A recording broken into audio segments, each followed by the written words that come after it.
नमस्कार दोस्तों, कविता Yadav YouTube channel पर आप सभी का स्वागत है।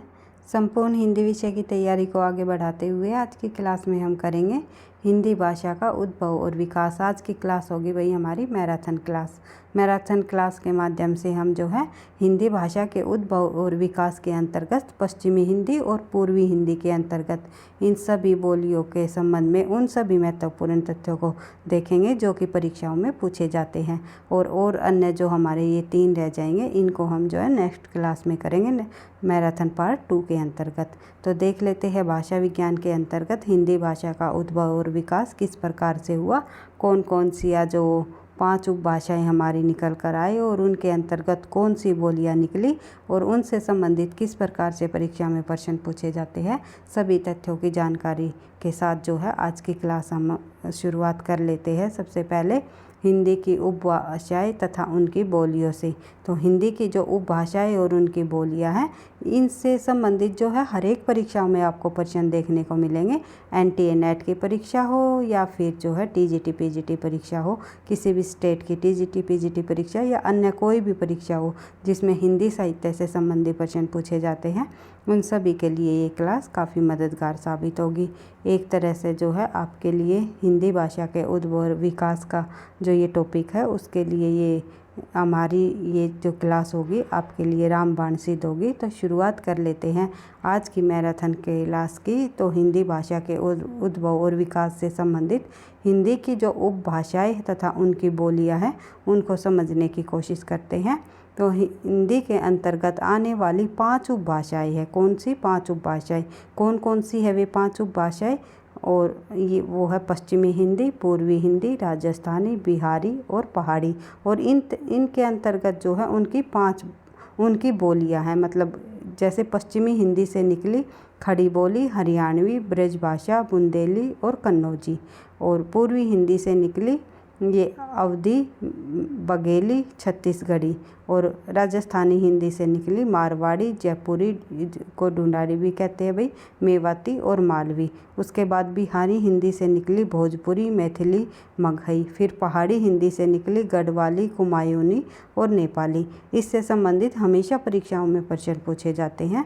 और ये जो 5 उपभाषाएं हैं ये अलग अलग अपभ्रंश भाषाओं से निकलने वाली उपभाषाएं हैं और इन उपभाषाओं से जो है बोलियां निकली हैं। तो इस प्रकार एक एक तथ्य को आपको समझते हुए चलना है। देख लेते हैं, शुरुआत कर लेते हैं सबसे पहले पश्चिमी हिंदी उपभाषा की। तो पश्चिमी हिंदी जो उपभाषा का विकास शोरसेनी अपभ्रंश से हुआ। किस अपभ्रंश से माना जाता है पश्चिमी हिंदी का जो विकास है? पश्चिमी हिंदी की बोलियां हम देख लेते हैं। तो पश्चिमी हिंदी का जो विकास है वो शोरसेनी अपभ्रंश से हुआ, ये आपको ध्यान रखना है। और पश्चिमी हिंदी उपभाषा के अंतर्गत कौन कौन सी बोलियां शामिल है ये हमने देख ही ली थी, जैसे कि कोरवी, ब्रजभाषा, हरियाणवी, बुंदेली और कन्नौजी। ये 5 जो है बोलियां निकल कर आती है पश्चिमी हिंदी से। और एक दक्षिणी भी निकल कर आती है, ये भी पश्चिमी हिंदी की एक उपबोली है। इनके संबंध में पहले हम दक्षिणी के अंतर्गत कुछ महत्वपूर्ण तथ्य देख लेते हैं जो कि परीक्षाओं में पूछे जाते हैं। दक्षिणी पश्चिमी हिंदी उपभाषा की वह बोली है जो पश्चिमी हिंदी क्षेत्र से बाहर मुंबई, चेन्नई और हैदराबाद के आसपास बोली जाती है। हरियाणवी, कोरवी और दक्षिणी बोलियां आकार बहुला है। ये जो हरियाणवी, कोरवी और दक्षिणी ये तीनों की तीनों जो बोलियां है किस प्रकार की है? आकार बहुला। आकार बहुला, ओकार बहुला मैंने आपको पहले बता दी थी। जिस भी जो वाक्य की जब समाप्ति होती है, जिस भी वाक्य की समाप्ति से जो है आ की ध्वनि से समाप्त कोई भी वाक्य हो, जैसे खाना खा लिया, आ की ध्वनि आ जाए, खा लिया, लिया, जैसे लिया में आ शब्द आ गया, आ हमारा वर्ण आ गया तो आ की ध्वनि हमें सुनाई दे रही है। जिस प्रकार पढ़ लिया, इस प्रकार जो बहुत सारे शब्द हमारे नहा लिया या स्नान कर लिया, तो जिसमें आ की ध्वनि बाद में आ जाए वही हमारी आकार बहुला जो है बोलियां होती है। और ब्रज, बुंदेली और कन्नौजी ये तीनों पश्चिमी हिंदी की जो बोलियां है ये ओकार बहुला है।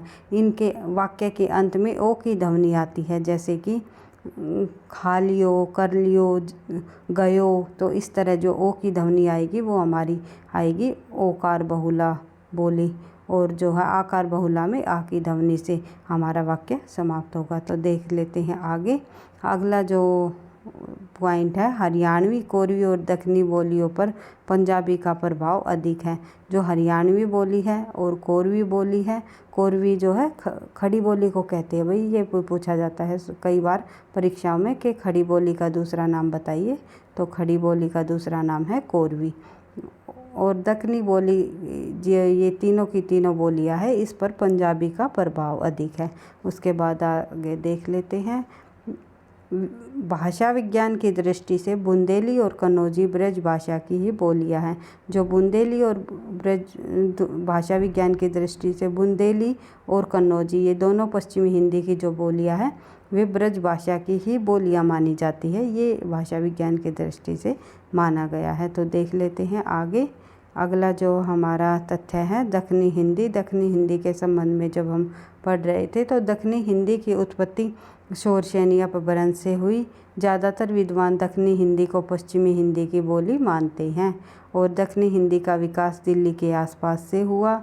दिल्ली में जो लोग दौलताबाद गए, इनमें सभी वर्ग जातियों के लोग थे। दक्षिण में गए और अपने साथ अपनी भाषा को भी लेकर गए। वहीं से इस भाषा या बोली को दक्षिणी हिंदी कहा जाने लगा। उसके बाद दक्षिणी हिंदी के अन्य नाम जो है दक्कनी, गुजरी, हिंदवी और देहलवी। तो कई बार परीक्षा में पूछा जा सकता है ये जो है दक्षिणी हिंदी के जो अन्य नाम, इनमें से कौन सा नहीं है, या देहलवी के किस हिंदी का उपनाम है या अन्य नाम है, तो ये पूछा जाता है। तो आपको ध्यान रखने हैं। जिस प्रकार से कोरवी का और अन्य नाम क्या है, या फिर खड़ी बोली को क्या कहते हैं, तो कोरवी, इस प्रकार से दक्षिणी हिंदी के ये सभी नाम भी आपको ध्यान रखने हैं। बढ़ते हैं आगे।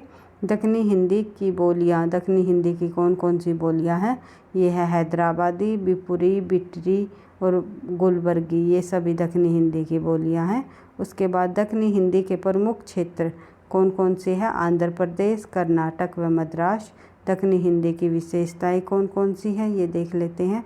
दक्षिणी हिंदी में सबसे ज़्यादा खड़ी बोली तथा हरियाणवी के शब्द सबसे अधिक मिलते हैं। सबसे ज़्यादा किसके मिलते हैं, खड़ी बोली तथा हरियाणवी के शब्द मिलते हैं दक्षिणी हिंदी में। दक्षिणी हिंदी में ग तथा फै ध्वनियाँ भी अत्यधिक मात्रा में मिलती है। जो ग ध्वनियाँ हैं और फै ध्वनियाँ, ये इनकी मात्राएं अधिक होती हैं। उसके बाद दक्षिणी हिंदी में विपर्य की विषमता पाई जाती है।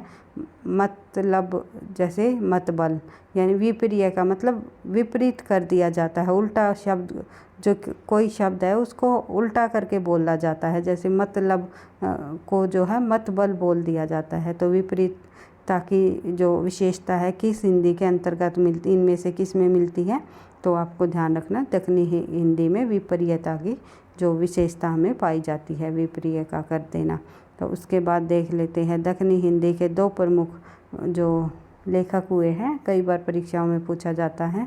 एक है ख्वाजा बंदा महराजुल नेवाज आस्किन। ख्वाजा बंदा महराजुल नेवाज आस्किन इनका नाम है। और ये है गेसुद्राज मुल्लावजी। दूसरा है जो एक सेकंड भाई, इनकी रचना है गेसुद्राज और मुल्लावजी की रचना है कुतुमुस्तरी और सबरस। ये सबरस रचना ये है इम्पोर्टेंट भाई, ये परीक्षाओं में पूछी जाती है। सबरस किसकी रचना है, तो दक्षिणी हिंदी में लिखी गई मुल्लावजी की रचना है सबरस। बढ़ते हैं आगे। अगली जब हम बोली की बात करते हैं, पश्चिमी हिंदी की बोली की बात करते हैं, तो खड़ी बोली। खड़ी बोली जो है कोरवी हिंदी इसे कहा जाता है। खड़ी बोली शब्द के निम्न दो अर्थ ग्रहण किए जाते हैं। एक साहित्यिक हिंदी खड़ी बोली और दूसरी है दिल्ली व मेरठ के आसपास की लोक बोली। तो देख लेते हैं इससे संबंधित और अन्य तथ्य।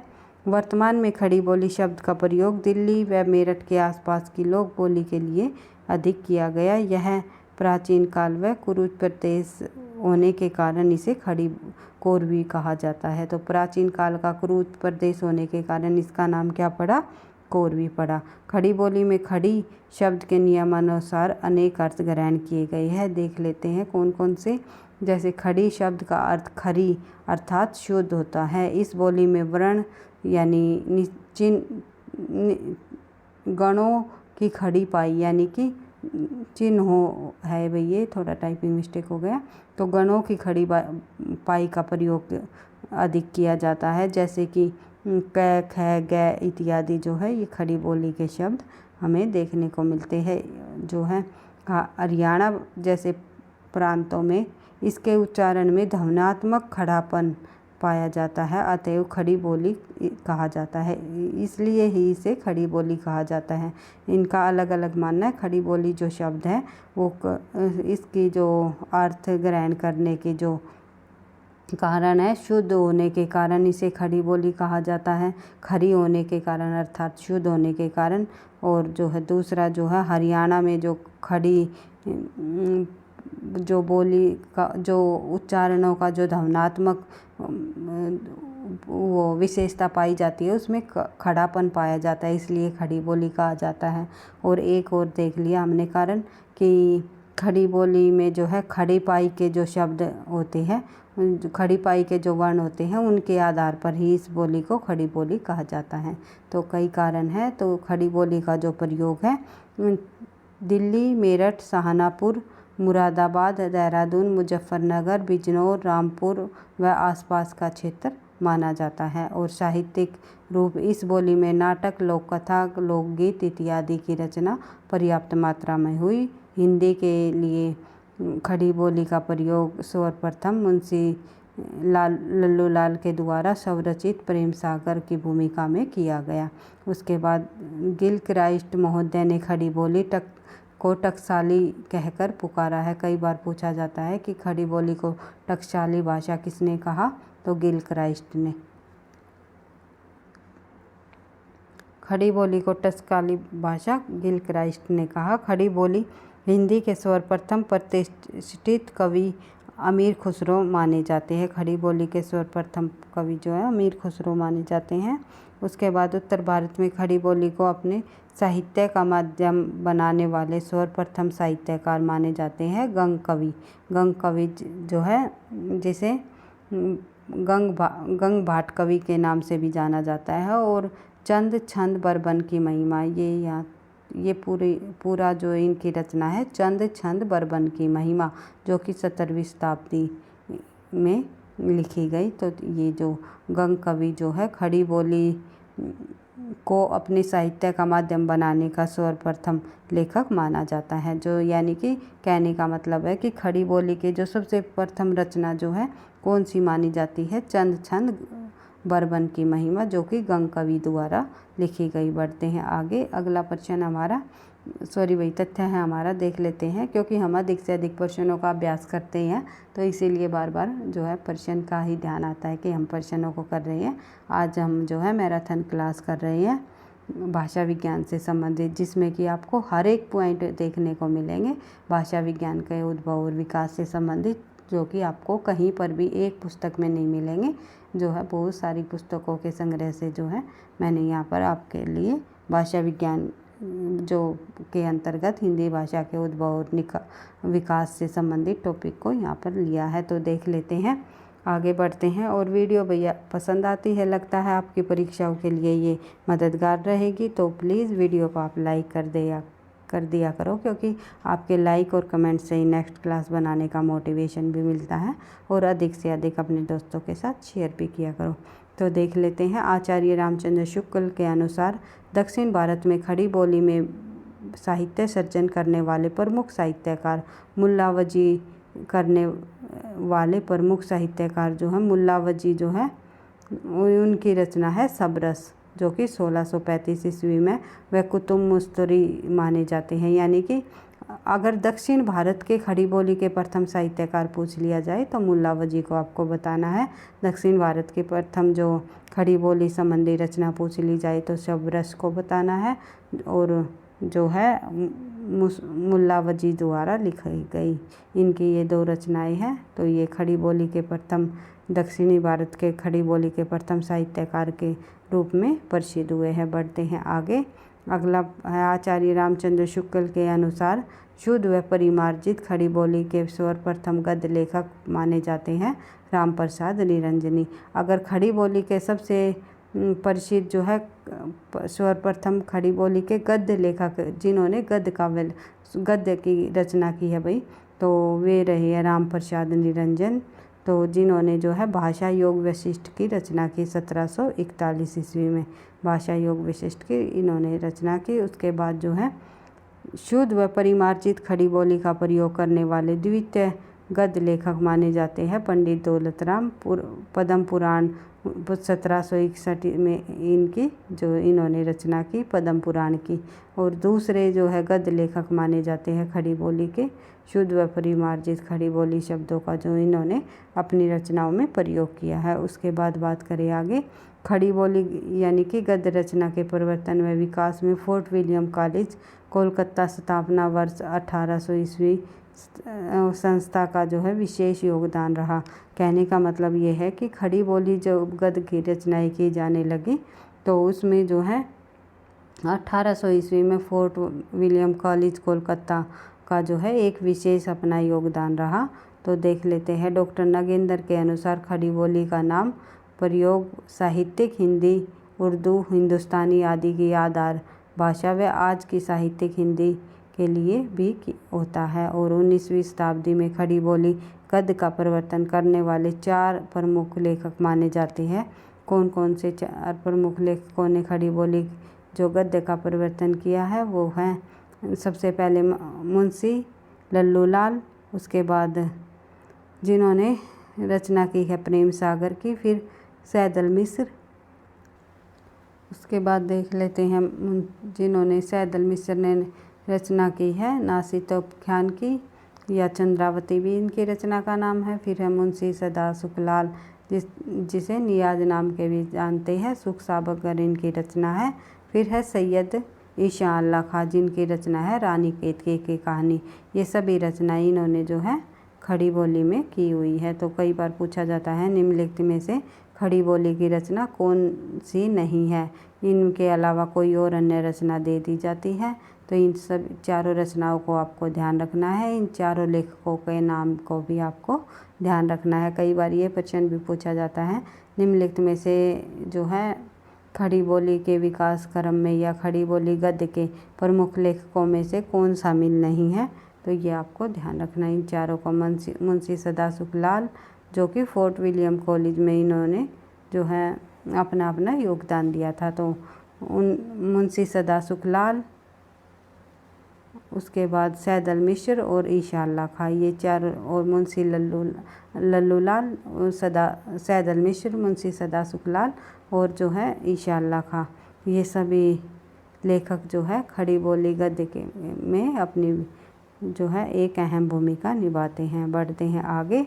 अगला तथ्य देख लेते हैं। इन 4 लेखकों में मुंशी सदा सुखलाल नियाज का जो गद्य अधिक व्यवस्थित व व्यवहार उपयोगी माना जाता है। यानी कि इन 4 लेखकों में अधिक जो सुव्यवस्थित तौर पर और व्यवहार उपयोगी किस गद्य को माना जाता है, तो सदा सुखलाल जी के गद्य को। और सदा सुखलाल जी की रचना हमने देख ही ली थी अभी, कौन सी है, नासिकेतोपख्यान जो इंद्रावती के नाम से भी जानी जाती है। बढ़ते हैं आगे। अगला प्रश्न हमारा, इनकी भाषा अन्य तीनों लेखकों की तुलना में मानक हिंदी के अधिक निकट मानी जाती है। जो इनकी भाषा है, सदा सुखलाल जी की बात कर रहे हैं हम, वही सदा सुखलाल की जो भाषा है, ये इनकी भाषा अन्य जो 3 लेखक हैं हमारे, कौन कौन से, लल्लूलाल और सैदल मिश्र और जो है ईशा अल्लाह खां, इन तीनों लेखकों से अधिक मानक हिंदी में इनकी भाषा मानी जाती है सदा सुखलाल की। बढ़ते हैं आगे। कविता में ब्रज भाषा के स्थान पर खड़ी बोली को प्रतिष्ठित करने का जो सशक्त आंदोलन सर्वप्रथम जो है अयोध्या प्रसाद खत्री द्वारा चलाया गया। कई बार पूछा जाता है कि खड़ी बोली आंदोलन की शुरुआत किसने की, तो अयोध्या सिंह उपाध्याय नहीं है, ये अयोध्या प्रसाद खत्री है, ये आपको ध्यान रखना है इसके नाम को। तो 1887 ईस्वी में इन्होंने खड़ी बोली पद का जो शीर्षक पुस्तक से को प्रकाशित कराया और जिसके द्वारा इस आंदोलन का जो है प्रवर्तन भी किया। आचार्य महावीर प्रसाद द्विवेदी ने इस आंदोलन में अभूतपूर्व योगदान प्रदान किया था और डॉक्टर सुनीति कुमार चटर्जी ने खड़ी बोली को जनपदीय हिंदुस्तानी कहकर संबोधित किया था। कई बार पूछा जाता है कि खड़ी बोली आंदोलन में जो है किस निम्नलिखित में से किसका जो है पूर्व योगदान रहा या इनमें से कौन लेखक शामिल नहीं है इस आंदोलन से। उसके बाद सुनीति कुमार चटर्जी का जो ये कथन है जनपदीय हिंदुस्तान जो है किसको कहा जाता है, खड़ी बोली को ही जो है इन्होंने जनपदीय हिंदुस्तान का नाम दिया जो सुनीति कुमार चटर्जी द्वारा कहा गया। बढ़ते हैं आगे, अगला तथ्य देख लेते हैं। जगन्नाथ दास रत्नाकर ने खड़ी बोली के समर्थकों को क्या कहा, हट्ठी और मूर्ख। हट्ठी और मूर्ख किसके समर्थकों को कहा, जगन्नाथ दास रत्नाकर ने खड़ी बोली के समर्थकों को। इसके बाद खड़ी बोली की जो शैलियाँ है, खड़ी बोली की मुख्यतः 3 शैलियाँ प्रचलित है। कौन कौन सी, एक हिंदुस्तानी, उसके बाद जो है उर्दू और एक है हिंदी साहित्यिक हिंदी या आर्य भाषा। ये 3 शैलियाँ खड़ी बोली की प्रसिद्ध रही है। देख लेते हैं सबसे पहले हिंदुस्तानी, जो खड़ी बोली में जब बोलचाल के शब्दों सरल बहुप्रचलित संस्कृत शब्द, बहुप्रचलित तद्भव शब्द और बहुप्रचलित जो है अरबी फारसी, अरबी है भाई ये अरबी, ये थोड़ा टाइपिंग मिस्टेक है ये।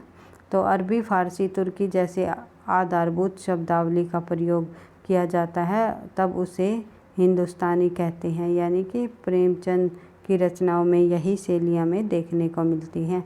हिंदुस्तानी जो शैली है उसमें संस्कृत के बहुप्रचलित तद्भव शब्द वह बहुप्रचलित शब्द अरबी फारसी तुर्की आदि जैसे जो है आधारभूत शब्दावलियों का इनमें प्रयोग किया जाता है। फिर है हिंदी या आर्य भाषा। खड़ी बोली में बोलचाल के शब्दों के साथ एक संस्कृत के अल्प प्रचलित व कठिन तत्सम शब्दों का काफ़ी प्रयोग होने लगा, तब उसे हिंदी साहित्यिक हिंदी या आर्य भाषा कहा जाने लगा।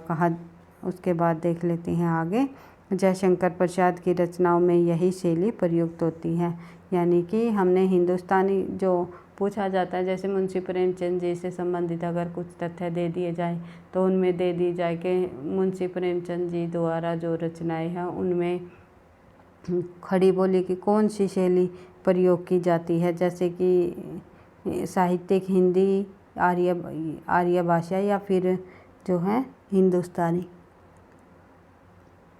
प्रेमचंद की रचनाओं में हमें हिंदुस्तानी शैली का प्रयोग मिलता है और जयशंकर प्रसाद की जो रचनाएं हैं उनमें हमें जो है साहित्यिक या आर्य भाषा हिंदी का प्रयोग देखने को मिलता है।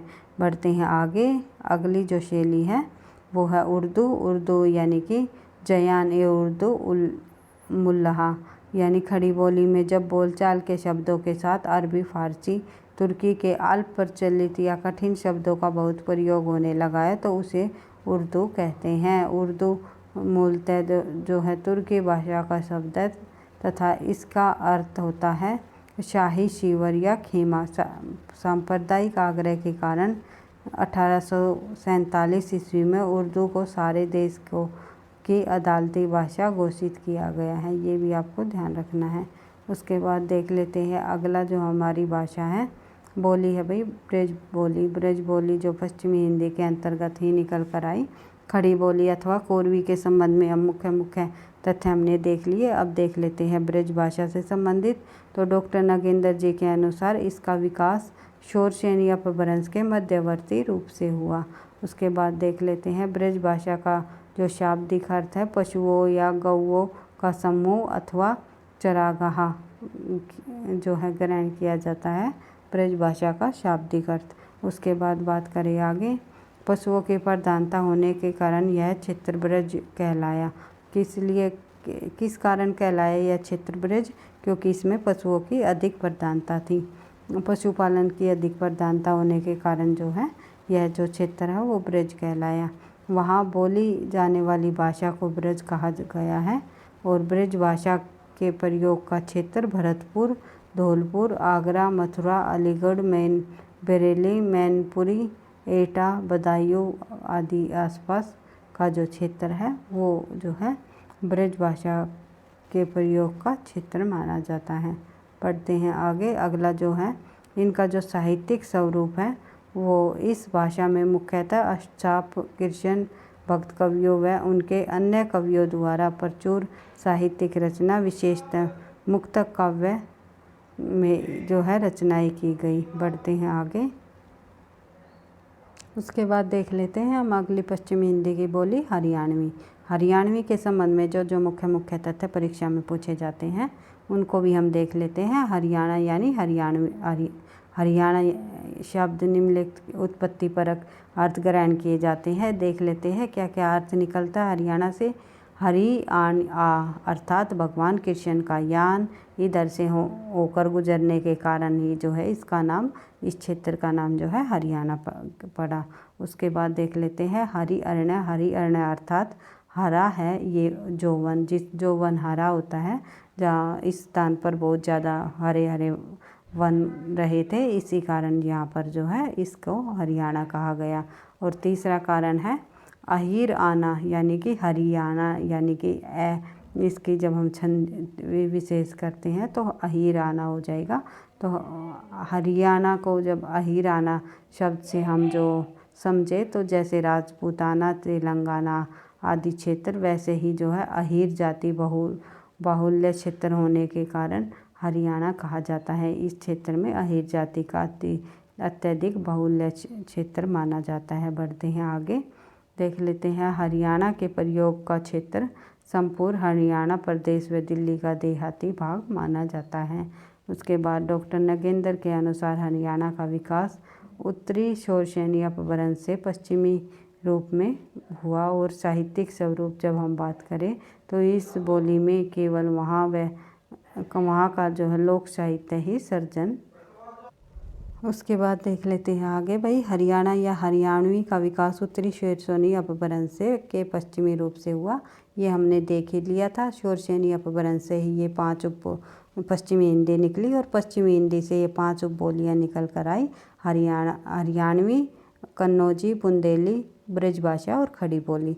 तो हमने जो है खड़ी बोली और ब्रजभाषा से संबंधित तथा दक्षिणी हिंदी से संबंधित हमने महत्वपूर्ण तथ्यों को देख लिया है। हरियाणा से संबंधित अब हम कर रहे हैं। इसके बाद हमारी जो है कन्नौजी और बुंदेली रहती हैं, उनको भी हम देख लेंगे। तो हरियाणवी जो खड़ी बोली अहीरवाटी मारवाड़ी से घिरी हुई मानी जाती है। कुछ लोग इसे खड़ी बोली का पंजाबी रूप से भी प्रभावित मानते हैं। हरियाणा का क्षेत्र सामान्यतः हिसार, रोहतक, करनाल, पटियाला और जींद, दिल्ली के आसपास का जो क्षेत्र है वो माना जाता है।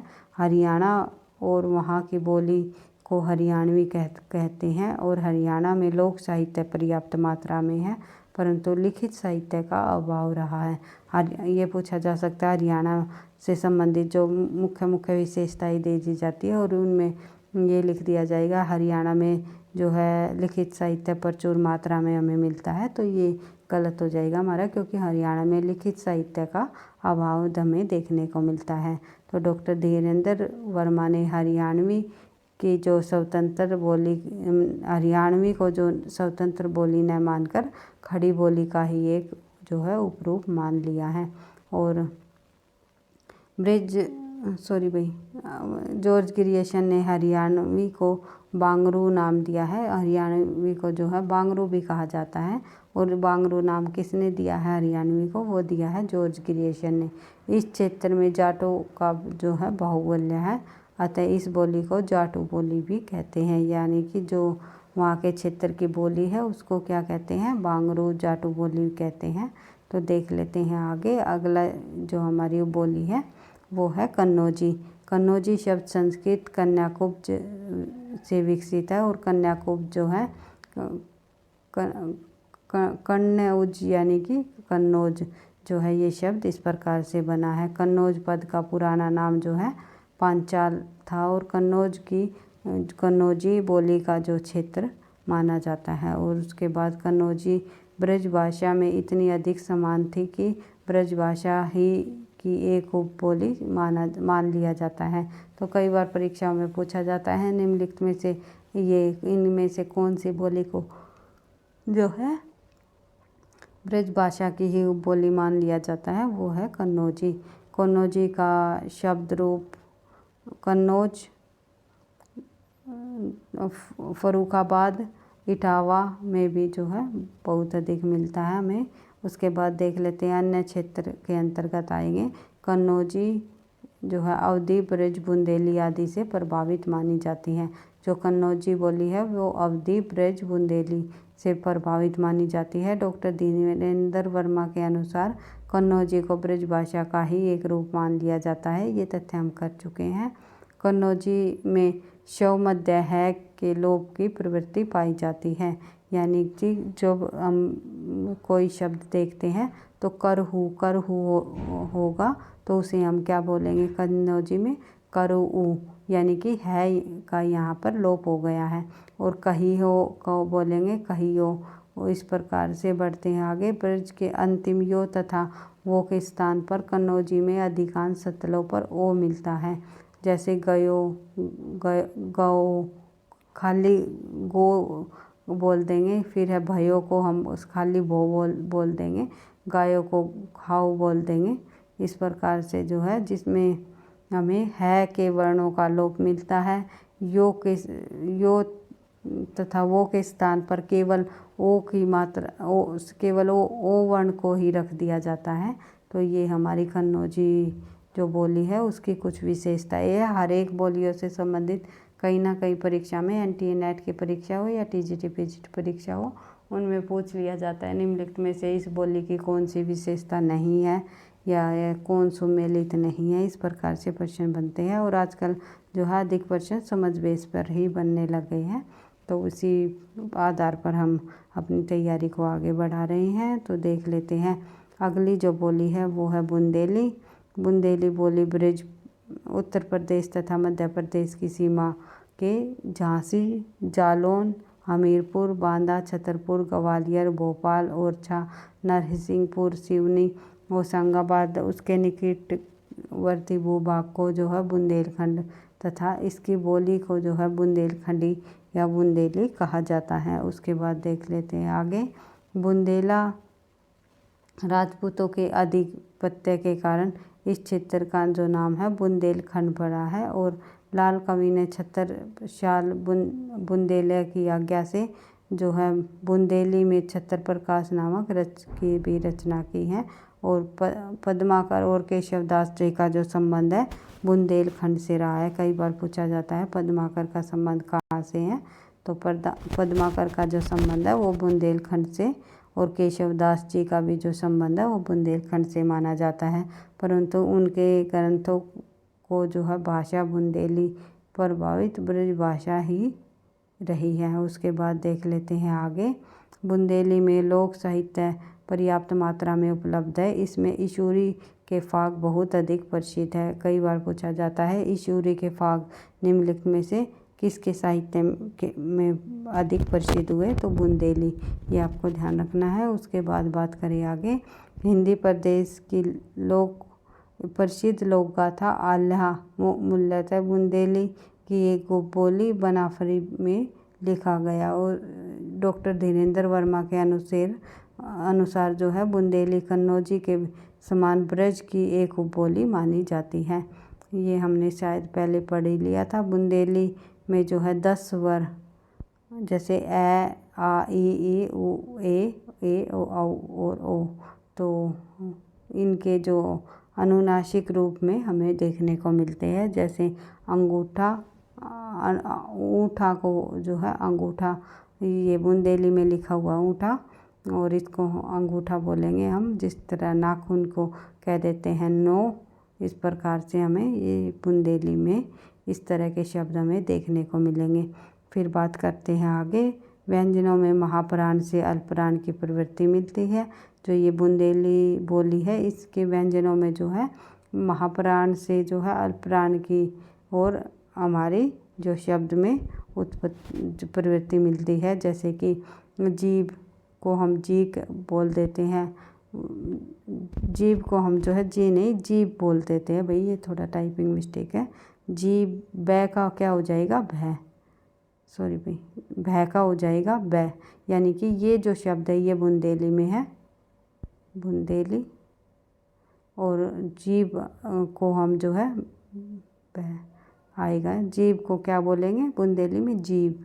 इस प्रकार से जो है हाथ को क्या बोलेंगे हाथ। इसी प्रकार जो दूध को क्या बोल देंगे दूध। इस प्रकार जो ये इस प्रकार के शब्द है ये आपको ध्यान रखने हैं, ये बुंदेली बोली के अंतर्गत आएंगे। उसके बाद देख लेते हैं पूर्वी हिंदी का जो विकास है किस अपभ्रंश से हुआ। पूर्वी हिंदी का विकास हुआ अब अर्धमागधी अपभ्रंश से। अर्धमागधी अपभ्रंश से पूर्वी हिंदी का विकास हुआ और शोरसेनी अपभ्रंश से पश्चिमी हिंदी का विकास हुआ। पश्चिमी हिंदी के अंतर्गत आने वाली जो हमारी बोलियां हैं हरियाणवी, कन्नौजी, ब्रजभाषा, खड़ी बोली, बुंदेली और जो है दक्कनी, ये सभी हम कर चुके हैं। अब शुरुआत कर लेते हैं अर्धमागधी से संबंधित जो ये 3 बोलियां निकल कर आएंगी उनके संबंध में जो परीक्षाओं में प्रश्न किस प्रकार से पूछे जाते हैं, कौन कौन से हमारे मुख्य मुख्य तथ्य हैं। तो देख लेते हैं। अवधि का जो विकास है वो एक सेकंड में, अवधि भाषा का जो उद्भव और विकास किस प्रकार से माना जाता है। उसके बाद देख लेते हैं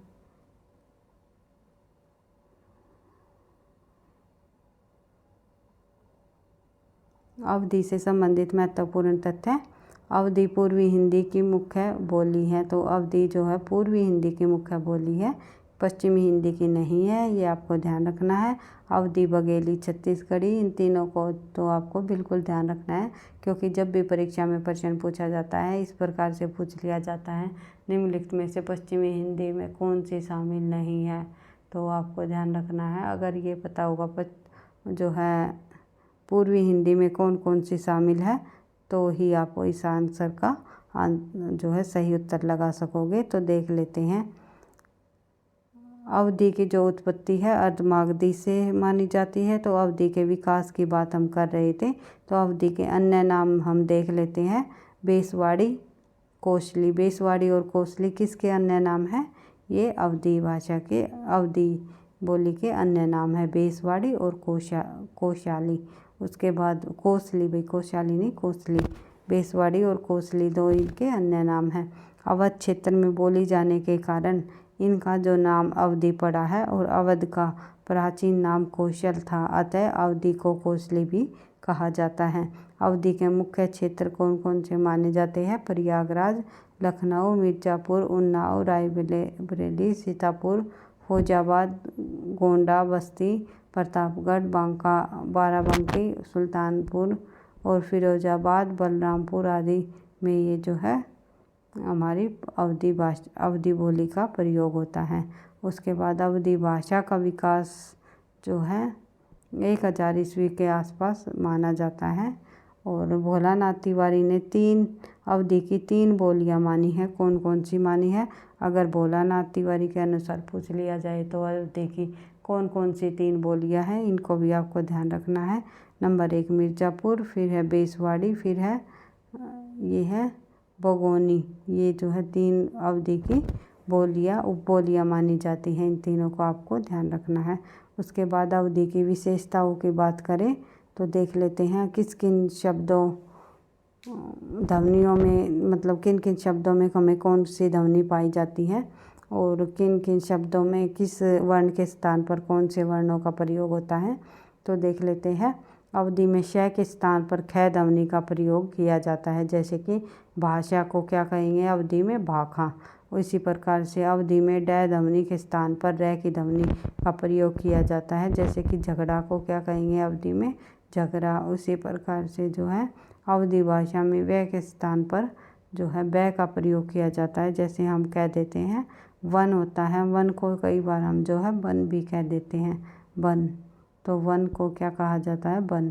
तो इस प्रकार से जो है अवधि भाषा के शब्दों में जो है आपको ये वर्ण देखने को मिलेंगे। उसके बाद जो बात करें आगे, अवधि में ण ध्वनि के स्थान पर न ध्वनि का प्रयोग होता है। जैसे गुण के स्थान पर गुण कहा जा सकता है। बढ़ते हैं आगे, अवधि में ए का उच्चारण आई और ओ का उच्चारण जो है औ के रूप में होता है। जैसे जो है कैसा, पैसा का पैसा का हो जाएगा पैसा। इस प्रकार से इन शब्दों को भी आपको देख लेना है एक बार। फिर है शब्दांत में आने वाली जो ध्वनि है वह निश्चित रूप से ऊ में परिवर्तन हो जाती है। जैसे कि नाव को अवधि में कहेंगे नाव, भाव को कहेंगे भाव, और पाव को कहेंगे जो है गाँव को कहेंगे गाँव। उसके बाद देख लेते हैं आगे, अवधि में अकारण रे का आगमन होना। अवधि में अकारण यानी बिना किसी कारण रे का जो है आ जाना ही जो है अवधि भाषा की मुख्य विशेषता है। तो जैसे पसंद, पसंद को हम क्या कह देंगे परसंद, वियोग, वियोग को क्या कह देंगे विरोग। इस प्रकार से आपको ध्यान रखना है। उसके बाद देख लेते हैं आगे, शब्द के आरंभ में और शब्द के मध्य में आने वाली ई और है ध्वनि में परिवर्तन होती है। जैसे कि रईस, रईस को क्या कहेंगे रहीस। इच्छा, इच्छा को क्या कहेंगे हिच्छा, और रईस, रईस को क्या कहेंगे सहीस। तो इस प्रकार आपको ध्यान रखना है। कुछ ध्वनियाँ परिवर्तन इस प्रकार है। अगर अवधि बोली के जब हम ध्वनि परिवर्तनों की बात करें, ये पूछ लिया जाता है, पंक्ति दे दी जाती है, तो इसमें कौन सी मतलब भाषा बोली है या अवधि की निम्नलिखित में से कौन सी बोली है, तो कई बार हम पंक्तियों से भी पहचान लेते हैं। कई एनटीए-नेट के अंतर्गत, क्योंकि यहाँ से परीक्षा में प्रश्न पूछा जाता है। एनटीए-नेट में जो है अलग अलग जो है बोलियों की एक एक पंक्ति दे दी जाती है। और जैसे कि ब्रज की, अवधि की, तो ये पूछ लिया जाता है निम्नलिखित में से इनमें अवधि भाषा की कौन सी पंक्ति है या इनको सुमेलित कीजिए। तो सभी जितनी भी बोलियां हैं हमारी, उनके जो है कौन कौन से वर्णों का प्रयोग होता है, कौन सा वर्ण किस में बदल जाता है, सभी तथ्यों को आपको ध्यान रखना है। तो जैसे कि अवधि की बात करें तो न जो वर्ण है हमारा न में प्रयोग हो जाता है। य का हमारा जय बन जाता है, क का हमारा ग बन जाता है, ल का र और श का ख, व का व, और जो है योग का बन जाएगा जोग, भक्त का बन जाएगा भगत, और जो है भाल का बन जाएगा भार, भाषा का बन जाएगा भाखा, वर्षा का बन जाएगा वर्षा। इस प्रकार से अवधि भाषा में बनने वाले जो ये शब्द हैं। देख लेते हैं आगे, अवधि में अधिकांश शब्द वाक्यांत होते हैं। जैसे जगदीश वा यानी कि वाक्रांत, एक हमने पढ़ा था ओक्रांत, जो ओ की ध्वनि से समाप्त हो। जो आक्रांत होती है जो आ की ध्वनि से समाप्त हो। वाक्रांत होता है जो वा की ध्वनि से समाप्त हो। जैसे कि हमारा जो है अगला तथ्य कौन सा है, जैसे कि कौन सा है वा की ध्वनि से समाप्त होने वाले शब्द, जैसे जगदीश वा, घोड़ वा, और इसी प्रकार जितने भी शब्द हैं जिसमें बाद में वा लगे हुए होते हैं वे सभी जो हैं ये अवधि भाषा के शब्द हैं। देख लेते हैं आगे, अगला जो हमारा साहित्य, उसके बाद देख लेते भाई अवधि का जो साहित्यिक विकास है वो किस प्रकार से माना जाता है। कुछ तथ्य हमारे अवधि के साहित्य विकास से संबंधित है, उनको भी हम देख लेते हैं। तो अवधि भाषा का जो साहित्य विकास है उसको 3 चरणों में बांटा जाता है, आदिकाल, मध्यकाल और आधुनिक काल।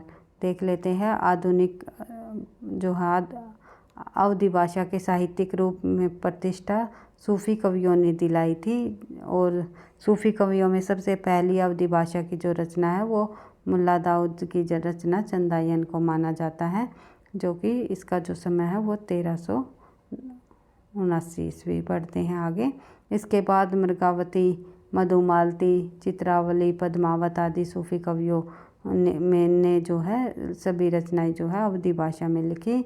फिर है सूफ़ी कवियों की जो रचनाएं बोलचाल की जो अवधि में प्रयोग की गई, बोलचाल की अवधि का प्रयोग किया गया सूफ़ी कवियों ने अपनी रचनाओं में। सूफ़ी कवियों के बाद अवधि को जो साहित्य पर का चमोत्कर्ष यानी कि सर्वश्रेष्ठ स्थान मिला, वो मिला तुलसीदास जी द्वारा रामचरितमानस की रचना से, जिसे जो ये रामचरितमानस जैसे अमर ग्रंथ से जो है अवधी भाषा का और अधिक विकास हुआ। तुलसीदास जी द्वारा जो रामचरितमानस की इन्होंने रचना की, उसके बाद देख लेते हैं आगे।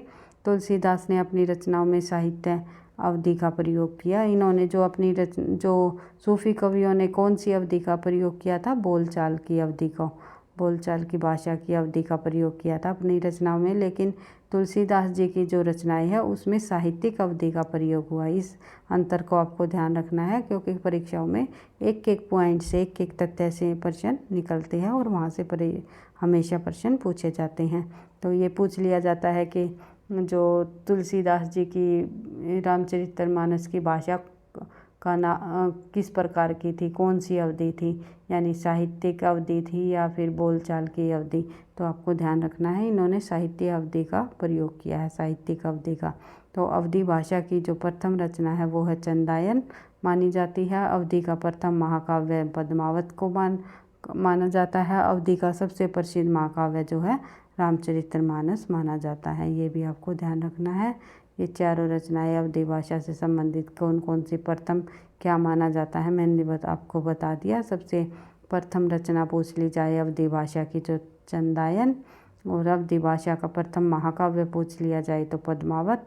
अवधि का सबसे प्रसिद्ध महाकाव्य पूछ लिया जाए तो रामचरितमानस। इनको आपको ध्यान रखना है। उसके बाद बात करें आगे सूफ़ी कवियों की जो रचनाएं हैं, हाँ बोलचाल की अवधि में हुई, लेकिन सूफ़ी कवियों के बाद जो अवधि है वो साहित्यिक रूप से जो है तुलसीदास जी ने पहुँचाया आगे चमोत्कर्ष पर। और जिन्होंने रामचरितमानस जैसे अमर ग्रंथ की रचना की, ये तथ्य हम कर चुके हैं भाई। देख लेते हैं आगे। अवधि की साहित्यिक यात्रा धीरे धीरे तुलसीदास के बाद समाप्त होती चली गई और अवधि का जो स्थान है ब्रज भाषा ने ले लिया। जैसे कि हमने देख ही लिया था, सूरदास की जो रचनाएं हैं वे भी ब्रज भाषा में लिखी गई। फिर आगे चल के पूरा का पूरा रीतिकाल ब्रज भाषा में लिखा गया। फिर आधुनिक काल के अंतर्गत भारतेंदु युग में जो रचनाएं हैं वे भी ब्रज भाषा में रही। फिर धीरे धीरे जो है खड़ी बोली ने अपना स्थान बना लिया था। इस प्रकार से अवधि का साहित्यिक रूप हमने देख लिया। फिर है बघेली की बात कर लेते हैं। बघेली जो है बेगल खंड की बोली होने के कारण इसे बघेली कहा जाता है। बघेली की उत्पत्ति अर्धमागधी अपभ्रंश से हुई तथा पूर्वी हिंदी की उपबोली मानी जाती है। बघेली को जो है दक्षिणी अवधि भी कहा जाता है, यानी कि दक्षिणी अवधि अगर पूछ लिया जाए तो किसे कहा जाता है? बघेली को। इस बोली का जो क्षेत्र है वो रीवा है, इसे रीवाई भी कहा जाता है। बघेली को क्या कहा जाता है? बघेली का अन्य अलग एक और अन्य नाम क्या है? रीवाई। रीवाई नाम बघेली का है और जो है दक्षिणी अवधि भी जो है बघेली को कहा जाता है। इस प्रकार आपको हर एक तथ्य को ध्यान रखना है। फिर है डॉक्टर बाबू सक्सेना के अनुसार जो बघेली को अवधि की ही उपबोली माना जाता है। फिर बघेली बोली लोक साहित्य संपन्न है, परंतु इसमें साहित्य का अभाव है।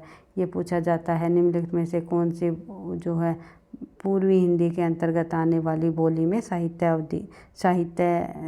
लेखन का अभाव हमें देखने को मिलता है, वो है बघेली। उसके बाद रीवा का आसपास का जो क्षेत्र है बेगल राजपूतों के वर्चस्व के कारण जो है बेगल खंड कहलाया था और वहाँ की जो बोली है वो बघेल खंडी या फिर है बघेली के नाम से जानी गई।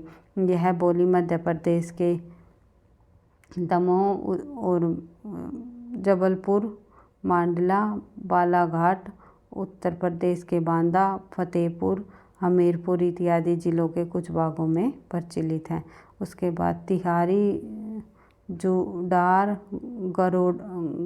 गहोरा बघेली की ही मुख्य बोलियां हैं। ये जो है ये बोलियां बघेली की ही मुख्य बोलियां हैं। बघेली के अंतर्गत सर्वनामों में मुझे तथा पर के स्थान पर मवा या मोही कहा जाता है।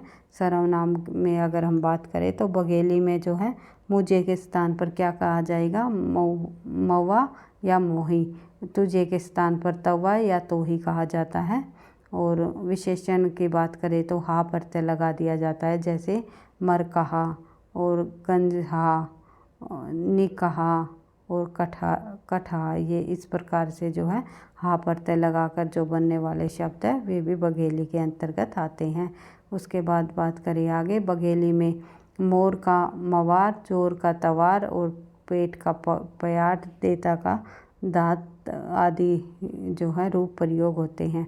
उसके बाद अगली जो हमारी अवधि से जो पूर्वी हिंदी से संबंधित उपबोली है वो है छत्तीसगढ़ी। अवधि को देख लिया हमने और बघेली, इनसे संबंधित महत्वपूर्ण तथ्यों को, बिंदुओं को हमने देख लिया है। अब बात कर लेते हैं छत्तीसगढ़ी की। छत्तीसगढ़ी के अंतर्गत कौन कौन से ऐसे महत्वपूर्ण बिंदु हैं जो परीक्षाओं में पूछे जाते हैं, अर्थात परीक्षा की दृष्टि से अति महत्वपूर्ण है। तो देख लेते हैं। छत्तीसगढ़ की जो बोली है छत्तीसगढ़ी कहलाती है। इसे लरियाला गलहाटी भी कहते हैं। छत्तीसगढ़ी बोली का जो विकास है अर्धमागधी अपभ्रंश के दक्षिण रूप से हुआ। यह भी एक पूर्वी हिंदी की ही उपबोली है। छत्तीसगढ़ी की मुख्य उपबोलियाँ कौन सी मानी जाती हैं? सरगुजिया, सदरी, बेगानी और भिजवाली, ये आदि जो इनकी मुख्य उपबोलियाँ रही है। किसकी? छत्तीसगढ़ी की। इस बोली का जो क्षेत्र है सरगुजा, कोरिया, बिलासपुर, रायगढ़, खैरागढ़ और रायपुर, दुर्ग, नंदगांव, काकेकर आदि जो है इनके प्रमुख क्षेत्र माने जाते हैं। उसके बाद बात करें आगे,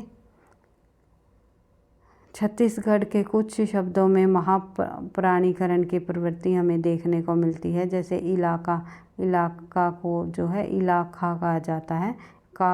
कै जो वर्ण है वो ये अल्पप्राण है और ख वर्ण जो है ये महाप्राण है। तो महाप्राणों की जो प्रवृत्ति हमें कहाँ पर देखने को मिलती है? छत्तीसगढ़ी बोली में। छत्तीसगढ़ी बोली में महाप्राण की प्रवृत्ति हमें देखने को मिलती है। इसमें अधिघोषीकरण पाया जाता है, जैसे कि शराब और बंदगी को बंदगी की कहा जाएगा, खराब को खराब कहा जाएगा, यानी कि अघोषीकरण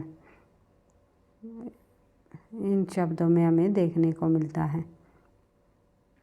उसके बाद देख लेते हैं आगे, छत्तीसगढ़ी में श के स्थान पर छ तथा छ के स्थान पर स बोलने की प्रवृत्ति पाई जाती है। जैसे सीतापुर के स्थान पर हम बोल देंगे छीतापुर, तो स के स्थान पर क्या हो गया? छ वर्ण की जो है ध्वनि प्रयोग करनी होती है। और सेना का क्या हो जाएगा? छेना। इस प्रकार से हो जाएगा छे। इस प्रकार से हमने छत्तीसगढ़ी से भी संबंधित सभी उन तथ्यों को हमने देख लिया जो कि परीक्षा की दृष्टि से अति महत्वपूर्ण है, अर्थात परीक्षाओं में बार बार पूछे जाते हैं। लगभग जो है 1 घंटे की क्लास के अंतर्गत हमने हिंदी भाषा के उद्भव और विकास में पूर्वी हिंदी और पश्चिमी हिंदी से संबंधित उन सभी बोलियों उन सभी महत्वपूर्ण बिंदुओं को कर लिया है जो कि परीक्षा की दृष्टि से अति महत्वपूर्ण है। अर्थात परीक्षाओं में इन्हीं पॉइंटों से ही आपको परीक्षा में प्रश्न देखने को मिलेंगे।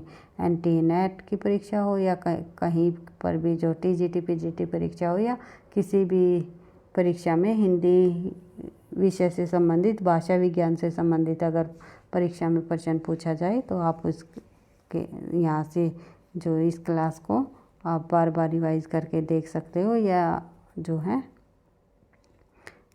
भाषा विज्ञान के अंतर्गत आने वाले सभी महत्वपूर्ण बिंदुओं को पढ़ करके अपनी तैयारी को आगे बढ़ा सकते हो। तो वीडियो पसंद आई तो लाइक करना, दोस्तों के साथ शेयर करना, चैनल पर पहली बार हो तो सब्सक्राइब कर लेना ताकि आपको नोटिफिकेशन समय पर मिलता रहे।